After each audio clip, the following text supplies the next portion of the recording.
سەبارەت بە سەفەرەکەی بۆ ئەمریکا هێلی لەف لەگەڵ منە لە ستودیۆ کۆڵێ پێم خۆشە لێرەی لە جلەکانتەوە دەست پێ یەکەم هەر بەم ینی بەم ستایلە کوردیەوە بەتەمای بچیتە سان فرانسیسکۆ.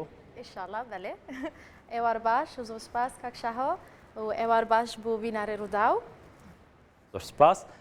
باشە بۆچی ئێوە دەستنیشان کراون بۆ ئەوەی دوو خەڵات وەرگرن لە سان فرانسیسکۆ لەسەر چه بنەمایەک؟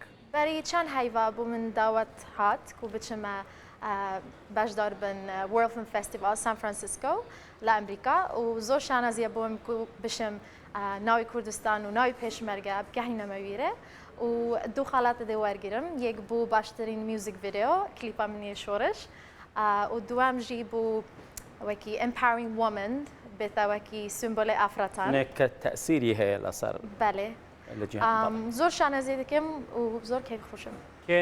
کێن خەڵاتەکان دەدەن بە تۆ؟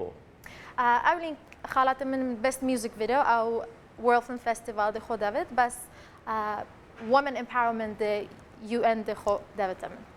لە کلیپی شۆڕشدا جموجوڵێکی زۆرت هەبوو هەموو خەڵکی جیهان حەزی لێ بوو هەندێک جار کوڕەکەی من دەچێتە سەر مێزەکە یعنی لاسایی تۆ ئەکاتەوە ئەڵێ من داعش هەکوژم لەسەر سەیارەکە و بزانم دوای ئەوە چی تازت هەیە چیت هەیە بتوانێت جارێکی تر لە جیهاندا دەنگبەدانی هەبێت.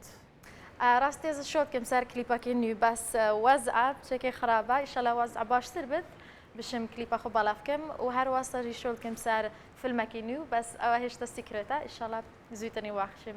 ئەو کلیپەی تر چییە؟ هەریانێ تایبەتە بە شتی نیشتیمانی و تایبەتە بە بەرەی شەر لەگەڵ داعش یان شتێکی تر؟ ئەس بێژم بێجارێ من باش داعش شەرەوە نەکرد بێجارێ بەلکە سترانێکی ئینتەرناشنال بێت. باشە تۆ کەی دەچیتە فستیڤالەکەی سان فرانسیسکۆ؟ سوهویەکی هایبە بێ هایبە وێکی حوت دنیایەک سپاس هەلی لە زۆر باشە هیوای یعنی پشوویەکی خۆش بۆ تۆ بۆ ئێوەژە خوازم بێبەیەکەوە بچینە دەرەوە. مەمنون. باس.